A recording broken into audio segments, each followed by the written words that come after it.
पता है, इतिहास में ना कुछ अध्याय ऐसे होते हैं जो कहीं गुम हो जाते हैं। कुछ कहानियां हमेशा के लिए पत्थरों में ही दफन हो जाती हैं। आज हम भारत के बस्तर क्षेत्र के एक ऐसे ही गुमनाम राजवंश के रहस्य से पर्दा हटाएंगे। एक ऐसी कहानी जिसे सिर्फ पत्थर ही सुनाते हैं। सवाल तो बहुत सीधा सा है, लेकिन जवाब उतना आसान नहीं। बस्तर के घने जंगलों और उस प्राचीन धरती पर कभी एक बहुत ही शक्तिशाली वंश का राज हुआ करता था। एक ऐसा नाम जो आज इतिहास की किताबों से लगभग मिट ही चुका है। देखिए, इस राजवंश की ना कोई लिखी हुई वंशावली है, ना ही कोई शाही इतिहास की किताबें।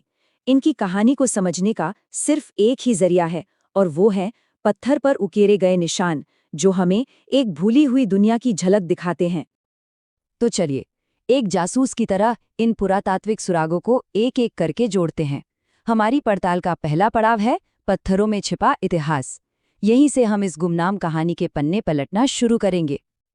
तो इस राजवंश का नाम था छिंदक नागवंश।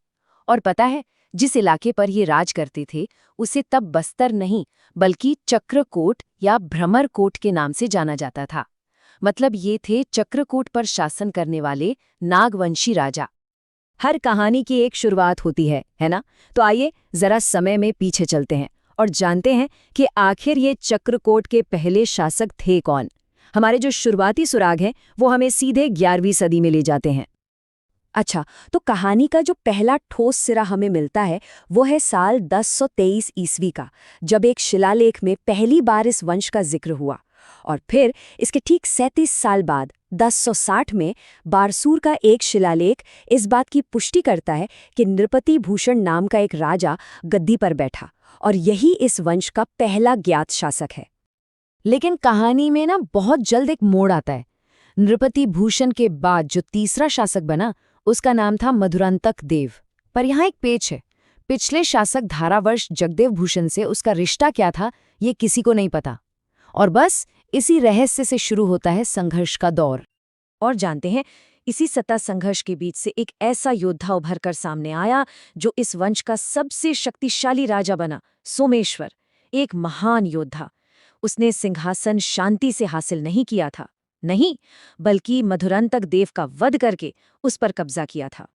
पत्थरों पर जो शब्द उकेरे गए हैं वो साफ साफ बताते हैं कि सोमेश्वर प्रथम इस वंश का सबसे योग्य, सबसे काबिल शासक था। वो सिर्फ एक राजा नहीं था, बल्कि एक महान योद्धा और एक बहुत ही महत्वाकांक्षी शासक था जिसने चक्रकोट की शक्ति को उसके शिखर तक पहुंचाया। लेकिन कहते हैं ना, हर महान शासक का एक महान प्रतिद्वंद्वी भी होता है। सोमेश्वर के लिए वो था रतनपुर का कलचूरी राजा जाज्वल्य देव प्रथम। और इन दोनों के बीच की जो टक्कर थी वो उस दौर का एक बहुत बड़ा राजनीतिक संघर्ष थी। और इस संघर्ष का नतीजा सोमेश्वर के लिए बहुत ही विनाशकारी था। एक शिलालेख के शब्द इस हार की भयावहता को बयान करते हैं। उसे उसके मंत्रियों और रानियों समेत बंदी बना लिया गया। सोचिए, ये एक ऐसी हार थी जिसने पूरे राजवंश को हिला के रख दिया होगा।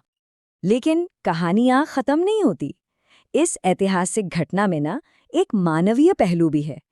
सोमेश्वर को आखिर में रिहा तो कर दिया गया, पर किसी और जंग की वजह से नहीं, बल्कि उसकी मां की गुहार पर। सोमेश्वर प्रथम के उस नाटकीय दौर के बाद छिंदक नागों का इतिहास जैसे धुंधलाने लगता है। अब हम कहानी के उस हिस्से में पहुंच रहे हैं जहां उत्तराधिकार और गुमनामी हावी हो जाती है, और ये महान वंश धीरे धीरे इतिहास के सायों में कहीं खोने लगता है। अच्छा, हमें ये तो पता है कि 1111 ईस्वी में सोमेश्वर का बेटा कन्हरदेव गद्दी पर बैठा था। लेकिन उसके बाद इतिहास के पन्ने जैसे बिखरे हुए मिलते हैं। राजाओं की एक साफ सुथरी लिस्ट की जगह हमें सिर्फ कुछ नाम मिलते हैं, बिल्कुल किसी पहेली के खोए हुए टुकड़ों की तरह। हाँ, अलग अलग शिलालेखों से हमें कुछ नाम जरूर मिलते हैं, जैसे राजभूषण सोमेश्वर, जिसका शासन बहुत ही छोटा रहा। फिर महाराज नरसिंहदेव, जिनका जिक्र 1218 ईस्वी में मिलता है, और जयसिंहदेव। पर यह सिर्फ नाम है, एक पूरी कहानी नहीं। और अब हम इस कहानी के बिल्कुल आखिरी सुराग तक पहुंच गए हैं। और ये कोई शाही फरमान या जीत का शिलालेख नहीं है, बल्कि एक दुखद स्मारक है, अंतिम सती स्मारक। यही वो पत्थर है जहां इस राजवंश की कहानी आकर हमेशा के लिए खामोश हो जाती है। साल था 1224। ये तारीख इतिहास में दर्ज हो गई क्योंकि इसके बाद छिंदक नागवंश का नाम किसी भी शिलालेख या दस्तावेज में फिर कभी नहीं मिला। और ये आखिरी सुराग किसी राजा की जीत का ऐलान नहीं कर रहा है, ये तो टेमरा में मिला एक सती स्मारक है। सोचिए, एक व्यक्तिगत दुखद स्मारक जो एक पूरे के पूरे राजवंश की कहानी का अंतिम अध्याय बन गया। इस सती स्मारक पर इस वंश के अंतिम ज्ञात राजा का नाम लिखा है, राजा हरिश्चंद्र। बस इस नाम के बाद छिंदक नागवंश इतिहास के पन्नों से हमेशा के लिए गायब हो जाता है।